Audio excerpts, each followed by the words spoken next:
Welcome. Today we're celebrating the 30th anniversary of Jurassic Park. This review will be live on June 11th. If you like this review, my buddy Lethal One, thank you very much, volunteered to do the editing for this. So if you like the video, don't just like and subscribe and all that stuff for me. Go to his channel, give him a subscribe.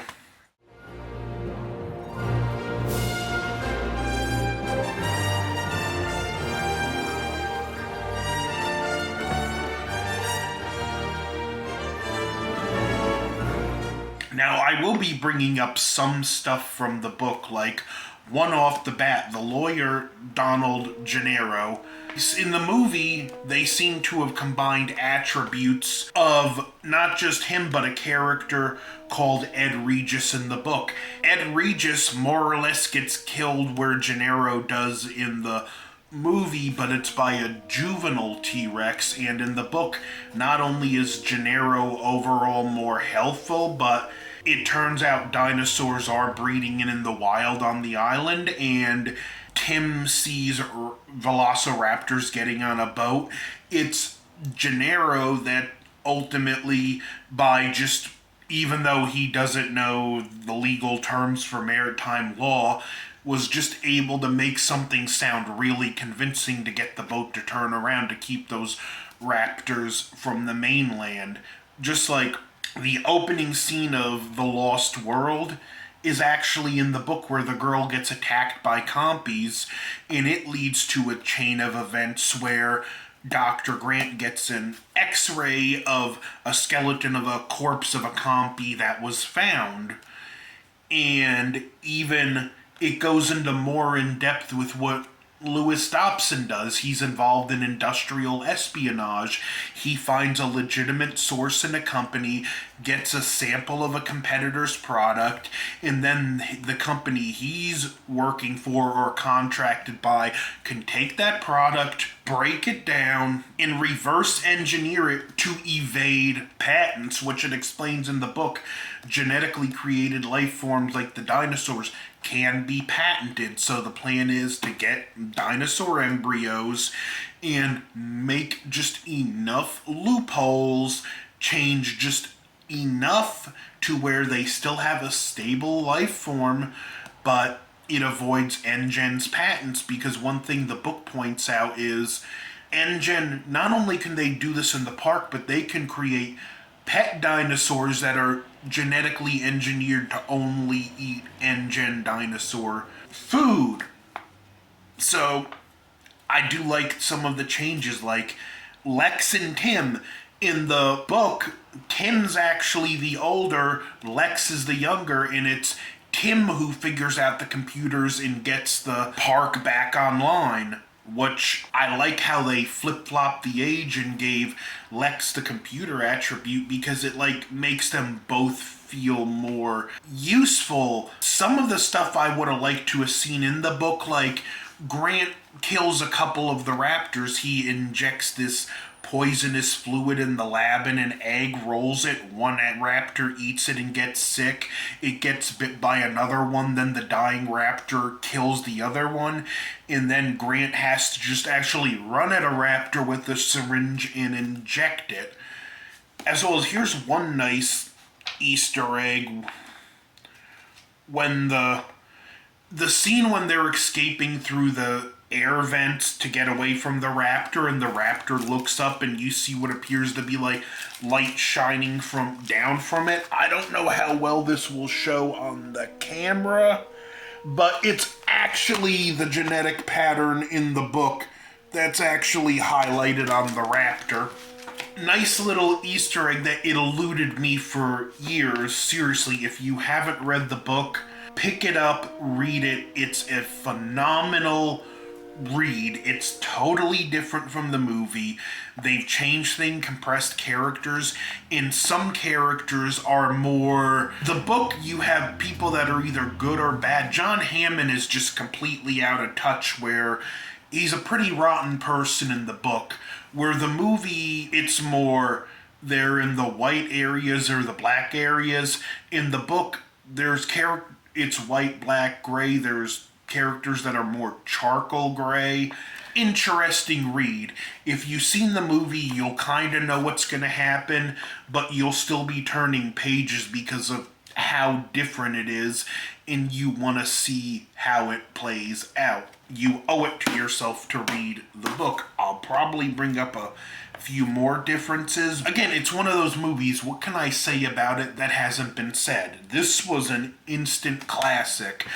I remember just how awestruck I was at the scene with the Brachiosaurus where they first reveal it, and just it's this great magical moment. I love that it's paced enough where it shows you something, then it gives you time with the characters before it shows something else, and with the exception of the beginning, it really established magic and wonder before it throws the horror aspect at you. And one of the things I love is how this movie hammers home how dangerous the velociraptors are until you get to meet them. Even just the pacing in which it introduces the characters is flawless. We see the accident, we meet Gennaro, we meet Dr. Grant, Dr. Sadler, we meet John Hammond, then we meet Jeff Goldblum's character, and it just rolls along at a nice pace. I like another scene I love, and it was different in the book, and this is one scene where I kind of wish they would have followed the book more,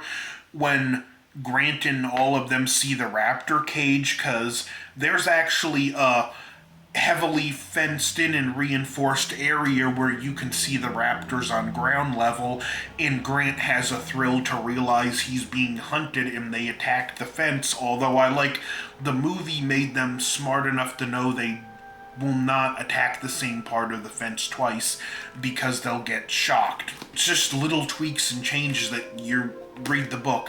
And I love that it establishes the magic and wonder really quickly, but then it shows with the raptors this island is an extremely dangerous place. And I like the twist that part of Grant's character development is learning to like kids, because he really doesn't like kids in the movie, where in the book he's very impressed with Tim's knowledge. And I love too, like in the book it even describes the different dinosaurs they see through the tour, where the movie it just keeps them off camera and it shows the problems a park like this would in fact have. We get the sick Triceratops scene, which in the book is a Stegosaurus, and two important things happen here. Like in the book, in this scene again, it's one of those great magical moments.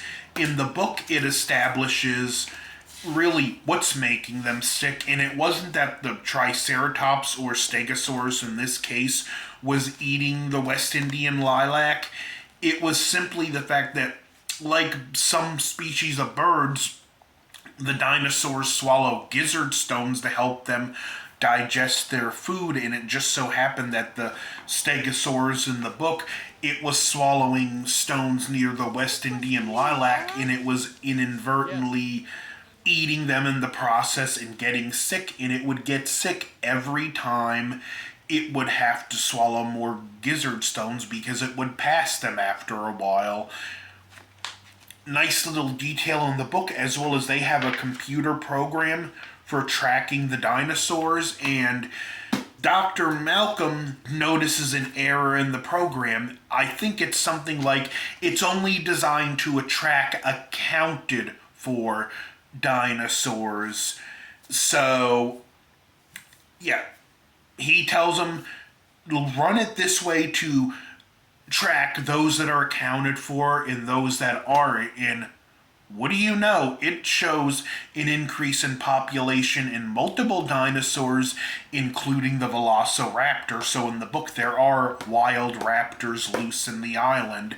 And you do see the wild raptors later, but it shows that the wild ones are completely different from the more savage, captive, raised ones.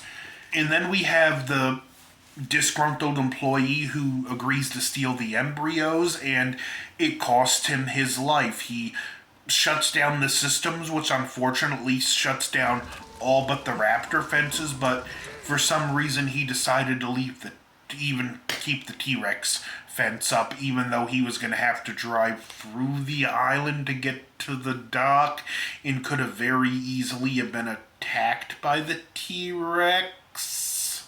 But we get the most thrilling scene of the movie where the T-Rex attacks the cars.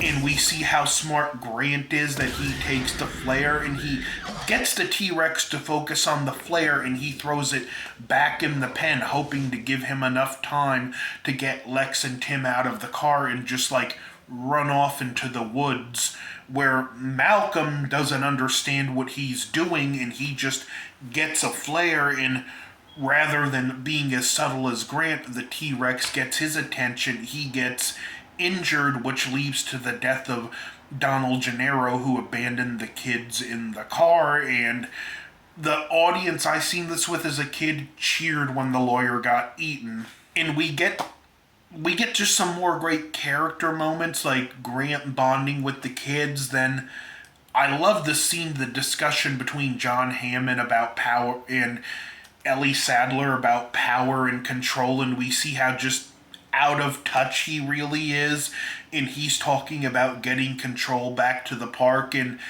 Ellie admonishes him, but you can see that he's really talking about that because he is concerned about the people out there. He is concerned about his grandkids, but he's trying to talk about other things to keep his mind off of it and to keep more calm and focused. Book Nedry dies pretty much the same way movie Nedry does, only the book's more graphic because it talks about him feeling a sharp pain in his stomach, and when he reaches down to his horror, he realizes he's holding his own intestines, and he gets devoured by multiple Dilophosaur. Kind of the same thing, but I see why they condensed it and again made it a more family-friendly movie, which was totally the right choice. Although I do remember some Karen at the movie theater yelling at my mom for taking me to see this. But there were much more graphic PG-13 movies made before and since. This is not a bad movie to show to kids. And then I love the day of the aftermath. It's Lex, Tim, and Grant getting back to the compound while they're all trying to restore things. They have to reboot the system, and that causes them to actually have to go down to the power shed and reset the power. A couple things. Why was something that important not in the main compound? And secondly, why did the raptor cage of all especially not have some kind of an emergency generator, and why were there not more enforcements around the raptor cage? But this is where we get to some of my favorite stuff in the movie, because even though the T-Rex stole the show, the raptors are the real horror. They're super lethal, they're cunning, they're fast. You have to think on your feet if you want to survive. Lex outsmarts one with the reflection. Tim traps one in the freezer. Although it was a more quick and think on his feet thing, where in the book he actually lured it in with meat. We get to the computer room. Lex manages to reboot the system while Grant and Ellie held the door shut for the raptors, and it's a great, really tense scene. We get the escape through the air ducts, and we get the scene that isn't in the book where it looks like they're about to be killed by the raptors and the T-Rex saves the day. That was like a great scene, because I was like, as a kid, my jaw was just on the ground. I'm like, how are they going to get away from this? And then the T-Rex just grabs one of the raptors out of nowhere. The pacing in this film is absolutely flawless. It's one of those films that clicks on all the right notes, and even the CG, despite the fact that it has aged, It still holds up reasonably well. I've seen movies from the late 90s, mid 2000s with worse CG than in Jurassic Park, but Jurassic Park was smart and it only used it when it had to, like with Terminator 2, and that's why those CG effects still hold up, because they didn't do more than they knew they were capable of. And what's interesting too, because they were originally going to do stop motion dinosaurs with Phil Tippett's team, they actually worked out like a computer program where they basically had just stuff hooked up to these armatures, so the stop motion people were still controlling the dinosaurs and they just smoothed the animations out in the computer. I thought that was a great way of blending both techniques. In fact, the line where I think it was Malcolm that mentioned it, Grant goes, "I'm thinking I'm out of a job," and Malcolm goes, "Don't you mean extinct?" That line was inspired by Phil Tippett because he said when he saw the computer technology, "Well, I'm extinct." But still, great movie, great book. There are other differences. I don't want to go into too many of them. Again, read the book. I will bring up where the ending, it's left on a more ambiguous note whether what the Costa Rican government is going to let them go home or not. This ends on a positive and optimistic note with them on the helicopter and the brilliant theme by John Williams when he was still at the top of his game, unlike now.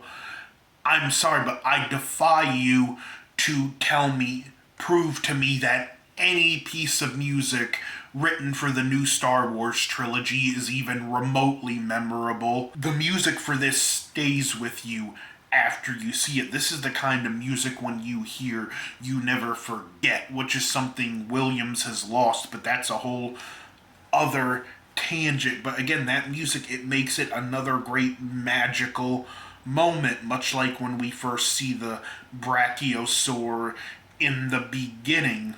This film overall it's hands down one of the greatest movies ever made. It pushed limits with technology. It had a commitment to telling a good story. It's pretty much everything modern Hollywood is not. As a huge movie lover, I am super disillusioned with modern Hollywood, and I just find it frustrating when I watch movies like this and I'm like, why can't they do that anymore? Why don't they do that anymore? Not that I don't like stuff that comes out, but this is a film from a bygone age, and it's true, they don't make them like they used to. My two favorites are Jurassic Park and The Lost World. None of the films after those even hold a candle to the first two movies, and especially the first movie. The best elements of the Jurassic World trilogy combined aren't even in this one movie's league. So that was Jurassic Park, obvious A+ movie. Again, don't forget to like, share, subscribe, and go into Lethal One's channel and subscribe to him. And Lethal, feel free to put your information on the screen, even though link will be in the description. Thank you very much for the editing, and I'll see you guys at a later date for The Lost World. Over and out.